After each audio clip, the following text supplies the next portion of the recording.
નમસ્તે વિદ્યાર્થી મિત્રો, આજે આપણે ધોરણ 11 વિષય સંસ્કૃતનો અભ્યાસ કરીશું. અગાઉના લેક્ચરમાં આપણે ન્યાય પરિચયનો અભ્યાસ કર્યો હતો, જેમાં 3 ન્યાય, સિંહાવલોકન ન્યાય, પંક પ્રક્ષાલન ન્યાય અને વૃદ્ધ કુમારી વાક્ય ન્યાય, આ 3 ન્યાયનો આપણે વિસ્તૃત રીતે અભ્યાસ કર્યો હતો, એની સમજ મેળવી હતી. આજે પણ બાકી રહેતા જે ન્યાય છે એને આપણે જોવાનો પ્રયત્ન કરીશું. આપણે એની વ્યાખ્યા જોઈ હતી, એ ફરીથી એક વખત રિપીટ કરી જઈએ તો, આપણે પોતે કહેવા ધારેલી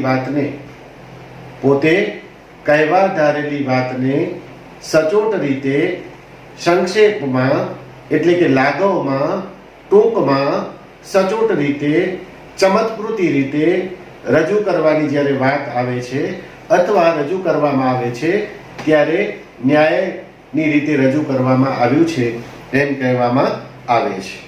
પોતે કહેવા ધારેલી વાતને સંક્ષેપમાં છતાં ખૂબ જ સચોટ રીતે રજૂ કરવામાં આવે ત્યારે જે દ્રષ્ટાંત વાપરવામાં આવે છે તે દ્રષ્ટાંત તે ન્યાય છે. એના માટે સંસ્કૃત સાહિત્યની અંદર લોકશાસ્ત્ર પ્રસિદ્ધ દ્રષ્ટાંત વિશેષ ન્યાય એવો શબ્દ પ્રયોગ થાય છે. એના માટે સંસ્કૃતમાં લોકશાસ્ત્ર પ્રસિદ્ધ દ્રષ્ટાંત વિશેષ ન્યાય એવો શબ્દ પ્રયોગ થાય છે. આપણે 3 ન્યાય અગાઉ જોયા હતા. આજે આપણે ચોથો ન્યાય, જેનું નામ છે સુંડા સૂચિ ન્યાય, એની સમજૂતી મેળવીએ તો સુંડા એટલે સૂંઢ, હાથીની જે સૂંઢ હોય એને સુંડા સંસ્કૃતમાં, અને સૂચિ એટલે સોય. સૂંઢ એ સ્થૂળ વસ્તુ છે અને સોય એ સૂક્ષ્મ વસ્તુ છે.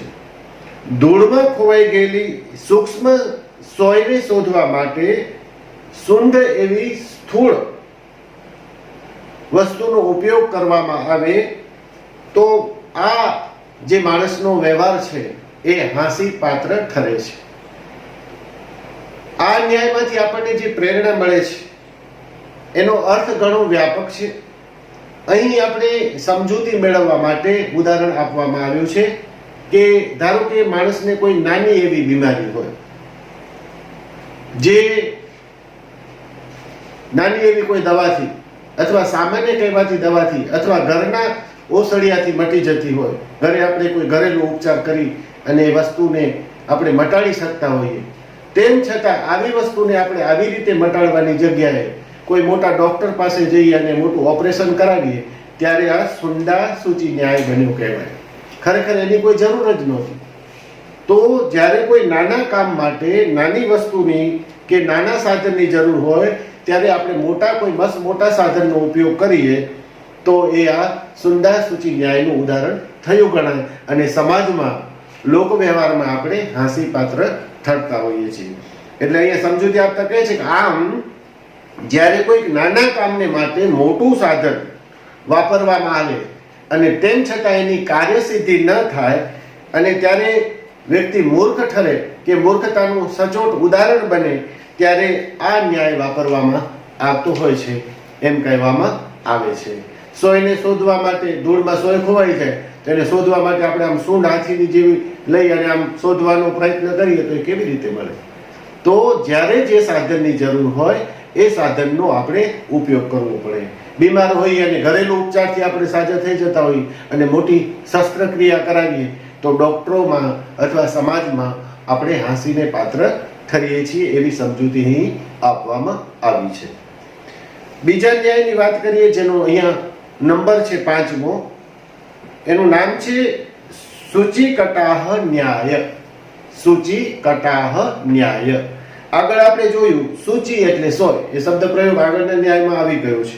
અને કટાહ એટલે કઢાઈ. દાખલા તરીકે એક કારીગર છે જે સોય અને કઢાઈ બંને બનાવવાનું કૌશલ્ય એની પાસે છે. તો અહીંયા વ્યક્તિની જે માનસિકતા હોય છે એને અહીંયા મનોવૈજ્ઞાનિક રીતે સમજવાનો પ્રયત્ન કરવામાં આવ્યો છે. તો એ પહેલા શું કરશે, કોઈ વ્યક્તિને એક નાનું કામ કરવાનું છે, બીજું મોટું કામ કરવાનું છે, તો વ્યક્તિની માનસિકતા સામાન્ય રીતે એવી હોય છે કે પહેલા એ નાના કામ પર પસંદગી ઉતારે. તો પહેલા એ સોય બનાવશે, પછી એ કડાઈ બનાવશે, સીધું પહેલા મોટું કામ નહીં ઉપાડે. હવે આનું ઉદાહરણ આપતા એવી રીતે સમજાવવામાં આવ્યું છે કે પરીક્ષા છે, માનો તમારી પ્રશ્નપત્ર તમારા હાથમાં આવ્યું અને પહેલા જે પ્રશ્નપત્ર તમે વાંચી જશો, પહેલા જે નાના પ્રશ્નો હશે, સરળ હશે, અથવા તમને જે પ્રશ્નો આવડતા હશે એ તમે પહેલા લખશો. પછી જે મોટા છે, વિસ્તૃત છે, નિબંધ આકારના છે, અથવા થોડા ઓછા આવડે છે, તો એની આપણે બીજા નંબરે પસંદગી કરીશું. તો આવું જ્યારે બને ત્યારે સૂચિ કડાઈ ન્યાય એવો શબ્દ પ્રયોગ કરવામાં આવે છે. એટલે બે કામની પસંદગી કરવાની હોય તો વ્યક્તિ છે એ પહેલા નાનું કામ, અથવા એ રીતે આપણે સમજી શકીએ કે એક સરળ કામ છે, બીજું અઘરું છે, તો વ્યક્તિ પહેલા સરળ કામને કરશે, પછી અઘરા કામને હાથ પર લેશે. એટલે સમજૂતી આપતા અહીંયા જણાવે છે કે જ્યારે કોઈ વ્યક્તિ સરળ કાર્યને પ્રથમ આટોપી લેતી હોય અથવા અઘરા કાર્યને બીજા ક્રમે કરતી હોય અને એ રીતનું એ આયોજન કરતી હોય, ત્યારે આવી વર્તણૂક માટે આ સૂચિ કટાય ન્યાયનો પ્રયોગ કરવામાં આવે છે. 6થા નંબરનો ન્યાય છે, એનું નામ છે જલ બિંદુ નિપાત ન્યાય. જલ બિંદુ નિપાત, આવા 3 શબ્દનો પ્રયોગ કરવામાં આવ્યો છે. જલ એટલે પાણી, તમે બધા જાણો છો. બિંદુ એટલે ટીપું અને નિપાત એટલે પડવું. જલ એટલે પાણી, બિંદુ એટલે ટીપું અને નિપાત એટલે પડવું.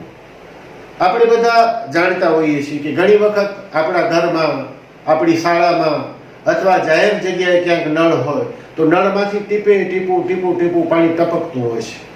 નળમાં કાંઈ ખરાબી થઈ ગઈ હોય એને કારણે પાણી વ્યર્થ જતું હોય છે, વેસ્ટ જતું હોય છે. તો આવી રીતે કોઈ વસ્તુ હોય અને એના ઉપર આપણે ધ્યાન ન આપીએ તો એ ટીપું પાણી છે એ આપણી ઉપર મોટી ટાંકી ભરેલી હોય એને પણ ખલાસ કરી નાખે, એ પાણી પણ પૂરું થઈ જાય.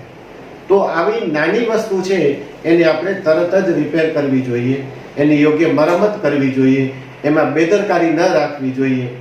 અને જો આપણે બેદરકારી રાખીએ તો એ મોટું નુકસાન સાબિત થતું હોય.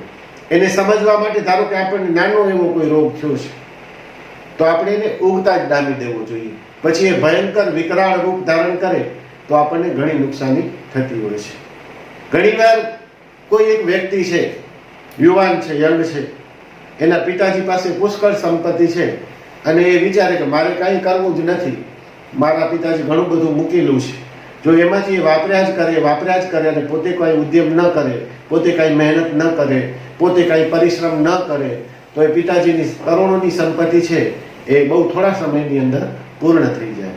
એટલે એની સમજૂતી આ રીતે આપણે અહીં આપવામાં આવી છે કે માતા પિતાની પ્રચુર સંપત્તિને જોઈ અને કોઈ દીકરો એમ સમજે કે હું તો ગમે એટલું ખર્ચ કરીશ, મારા પિતાની સંપત્તિ કદી ખૂટવાની નથી, તો અને એ છૂટા હાથે સંપત્તિનો ઉપયોગ કર્યા કરે, વાપર્યા કરે, એમાં કાંઈ ઉમેરો ન કરે, એમાં કાંઈ વૃદ્ધિ ન કરે, તો આ પ્રચુર માત્રામાં જે સંપત્તિ હોય એ પણ એક દિવસ પૂર્ણ થઈ જાય, ખલાસ થઈ જાય, એનો અંત આવી જાય. એટલે એવી જ રીતે કુદરતે આપણને ઘણા બધા ખજાના આપેલા છે.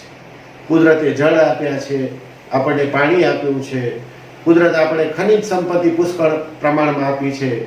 માણસ લોભની અંદર એ સંપત્તિને કાઢ્યા જ કરે છે. મનુષ્યની લોભ વૃત્તિ, આપણે ખાણોમાંથી પથ્થરો છે, બીજા ખનિજો છે, કોલસો છે, એ કાઢ્યા જ કરીએ છીએ. તો આ કેટલા સમય સુધી ચાલશે?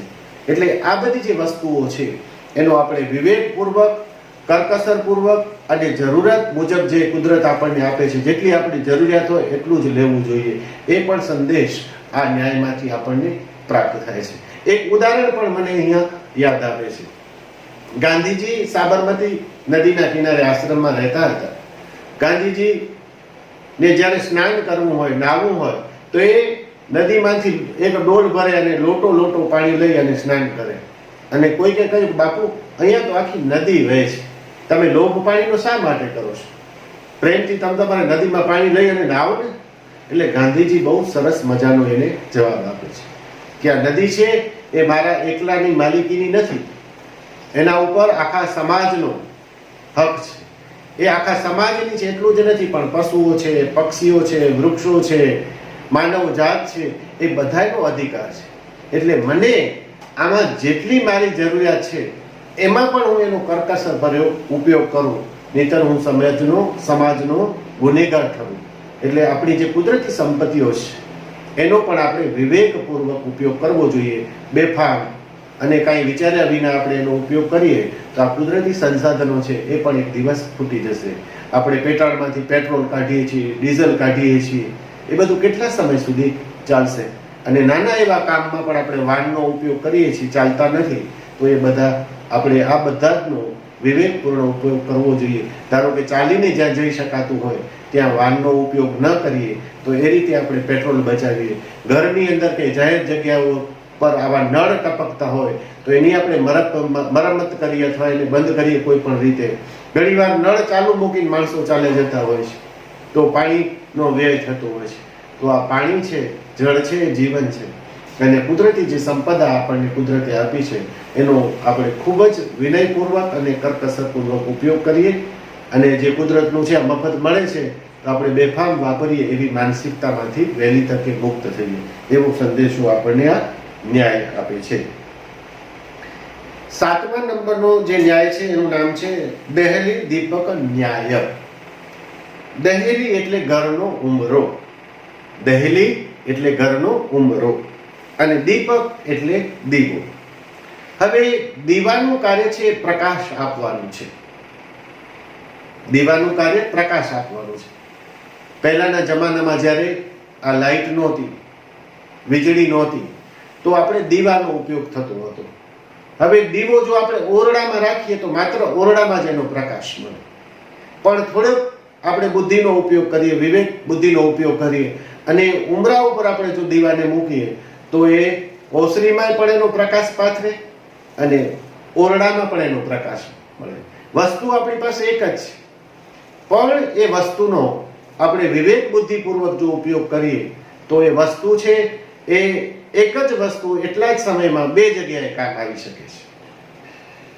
તો કોઈ પણ આપણી પાસે સાધન સંપત્તિ છે એનો આપણે જ્યારે વિવેકપૂર્વક ઉપયોગ કરીએ, બુદ્ધિપૂર્વક ઉપયોગ કરીએ, એક વસ્તુ આપણને બે જગ્યાએ કામ આવે.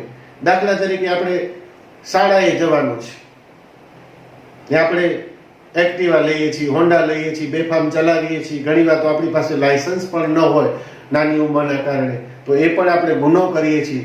પણ જો એની જગ્યાએ આપણે સાયકલનો ઉપયોગ કરીએ તો કેટલા બધા એનાથી કામો થાય. એક પેટ્રોલ બચે, બીજું રૂપિયાની બચત થાય, ત્રીજું તમને વ્યાયામ મળી રહે, કસરત રહે. વ્યાયામ મળે એટલે કસરત, શરીર આપણું સારું થાય, તમે ખોરાક સારો લઈ શકો અને ચોથું તમે પ્રદૂષણ જે આપણે પ્રદૂષિત કરીએ છીએ વાહનોનો ઉપયોગ કરી, ધુમાડો ઉત્પન્ન કરીએ છીએ અને હવામાં પ્રદૂષણ ફેલાવીએ છીએ, એમાંથી આપણે થોડુંક આપણું યોગદાન આપી શકીએ. તો જે નાના નાના આપણા જે કામો છે એ ખરેખર જો આપણે ચાલીને કરીએ, વાહનનો ઉપયોગ ન કરીએ, પૈસાની બચત કરીએ, પેટ્રોલની બચત કરીએ. પેટ્રોલની બચત કરીએ એટલે દેશને વિદેશી હુંડિયામણ આપણે આપીએ છીએ આડકતરી રીતે. ચાલીએ છીએ તો આપણું કસરત થાય છે, શરીર સારું રહે છે, એટલે આપણે એક નિરોગી નાગરિક દેશને આપીએ છીએ અને રોગોથી બચીએ છીએ. રોગ થાય એટલે આપણે ડોક્ટર પાસે જઈએ છીએ, ડોક્ટર પૈસા લે છે, તો બીમાર થવું એ પણ એક સામાજિક ગુનો કહેવામાં આવે છે. તો આવા એક સાધનથી જ્યારે તમે વધુ કામ કરો અથવા વધુ એનામાંથી આપણે પ્રાપ્ત કરીએ, કંઈક મેળવીએ, ત્યારે આ દહેલી દીપક ન્યાય બન્યો ગણાય. તો આ રીતે આ ન્યાય છે એ આપણને કાંઈક ને કાંઈક સંદેશ આપતા હોય છે, જીવનમાં પ્રેરણાદાયી વિચાર આપતા હોય છે અને એ દ્વારા આપણે જીવન જીવવાનો પ્રયત્ન કરીએ તો આપણા જીવનમાં પણ પ્રકાશ ફેલાતો હોય છે, ઉજાસ ફેલાતો હોય છે, નવી ઉર્જા મળતી હોય છે, નવા વિચારો મળતા હોય છે અને આપણું જીવન છે એ ઉર્ધ્વ બનતું હોય છે. 8મા નંબરનો જે ન્યાય છે એનું નામ છે માત્સ્ય ન્યાય. મત્સ્ય એટલે મછલી, મત્સ્ય એટલે માછલી અને મત્સ્ય નામ ઉપરથી માત્સ્ય શબ્દ બન્યો છે. મત્સ્યને લગતી વસ્તુ કે બાબતને માત્સ્ય કહે છે. નદી કે સમુદ્રમાં રહેતી મોટી માછલી પોતાનાથી નાની માછલીને ખાઈ અને પોતાનું અસ્તિત્વ ટકાવે છે અને જીવે છે. માછલીના આ વ્યવહાર ઉપરથી આ માત્સ્ય ન્યાય પ્રચલિત બન્યો છે.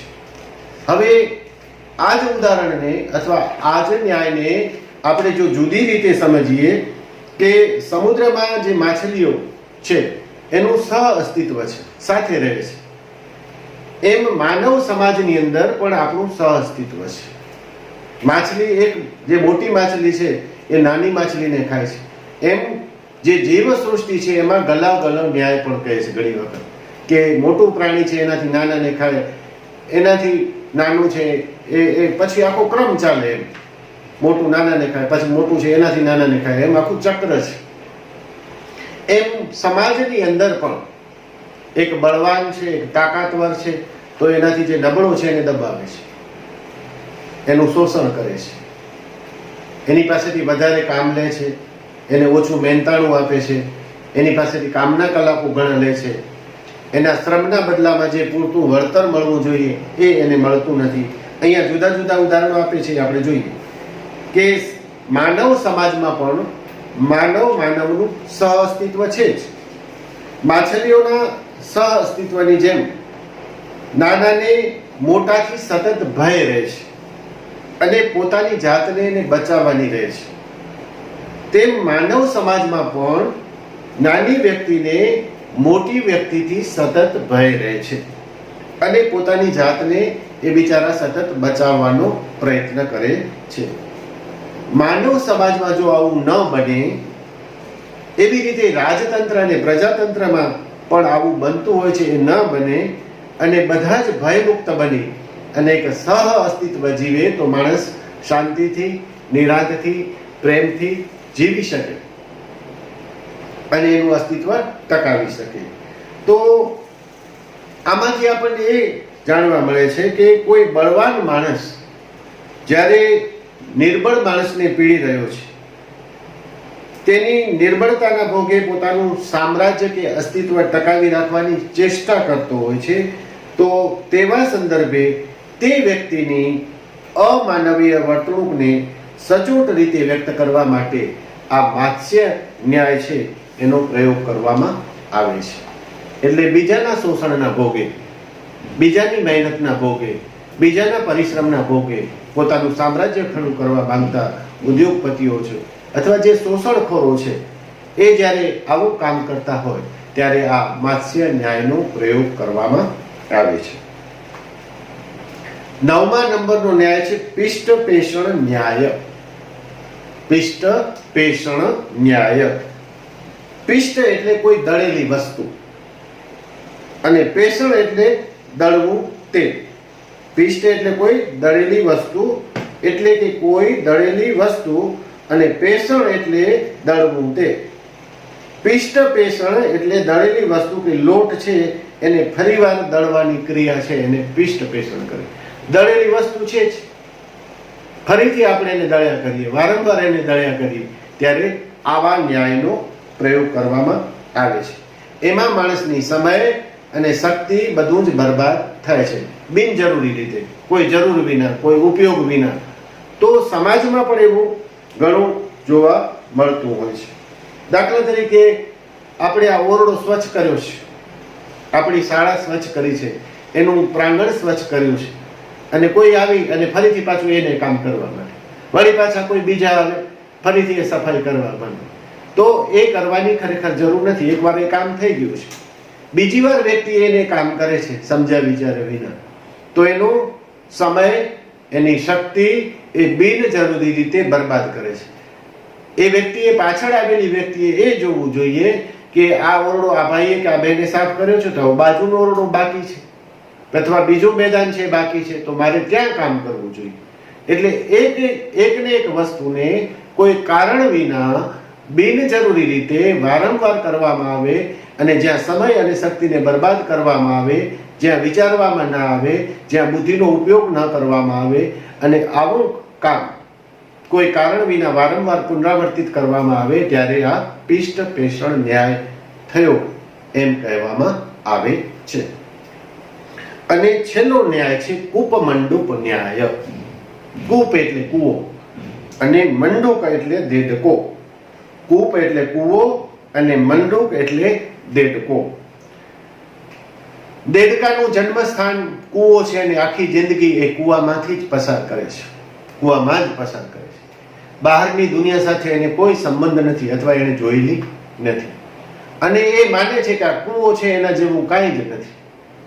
એવી જ રીતે માનવ સમાજની અંદર આપણો જ્યાં જન્મ થયો હોય, આપણે જ્યાં રહેતા હોઈએ, આપણે જ્યાં કર્મ કરતા હોઈએ અથવા જે આપણી કર્મભૂમિ છે ત્યાં તો આપણે નિષ્ઠાથી કામ કરવાનું જ હોય, પરંતુ એનાથી વિશેષ આજુબાજુ પણ આપણે દૃષ્ટિપાત કરવો જોઈએ. આપણે પરિભ્રમણ કરવું જોઈએ, આપણો જિલ્લો છે ત્યાં ફરવું જોઈએ, રાજ્ય છે એનો પ્રવાસ કરવો જોઈએ, તક મળે તો આંતરરાજ્ય છે વિદેશ ફરવું જોઈએ અને આપણી દ્રષ્ટિ છે એને વિકસાવવી જોઈએ. આપણાથી પણ દુનિયામાં વિશેષ છે એનો સ્વીકાર કરવો જોઈએ અને આપણે એનાથી ઉત્તમ કેમ બનવું એના માટે પ્રયત્ન કરવા જોઈએ. આપણે જ શ્રેષ્ઠ છીએ, આપણી રચેલી દુનિયા જ શ્રેષ્ઠ છે એમ વિચારીને આપણે બેસી રહીએ તો આપણી પ્રગતિ થતી નથી અને આપણે કૂપમંડૂપ કહેવાય છે. માત્ર પોતાની જે વિચારધારા છે એને જ વળગી રહીએ અને નવા નવા વિચારો, નવા નવા અન્વેષણો, નવી નવી શોધ, નવી નવી ટેકનોલોજી, નવું સાહિત્ય, નવો સમાજ એને જો આપણે સ્વીકારીએ નહીં તો આપણી પ્રગતિ થતી નથી ને આપણે કૂવા મહેલા ડેટકા બની અને બેસી રહીએ છીએ. એટલે આપણું જે કર્મભૂમિ છે અથવા કર્મનું ક્ષેત્ર છે ત્યાં તો આપણી શક્તિના મહત્તમ ધોરણે આપણે કામ કરીએ, પણ આજુબાજુ દુનિયામાં બીજું નવું નવું શું છે એ પણ જાણવા માટે આપણે ઉત્સુક રહેવું જોઈએ. આપણે જ શ્રેષ્ઠ છીએ એમ માનીને બેસી રહીએ અથવા આપણે શ્રેષ્ઠ છીએ એટલું માનીએ તો આપણો વિકાસ છે, આપણી પ્રગતિ છે, આપણી ઉન્નતિ છે એ અટકી જતી હોય છે અને આપણે કૂવા મહેલા ડેટકા બની જતા હોય છે. તો આમ સુંદર મજાના શબ્દોથી અને ન્યાયથી આપણને જીવન જીવવાની, જીવનમાં પ્રગતિ કરવાની, સહઅસ્તિત્વની ભાવના પેદા કરવાનો આપણને બોધ મળે છે, ઉપદેશ મળે છે અને એમને જીવનમાં ઉતારીએ તો આપણું જીવન ચોક્કસ ઉર્ધ્વગામી બને અને આનંદપૂર્ણ બને.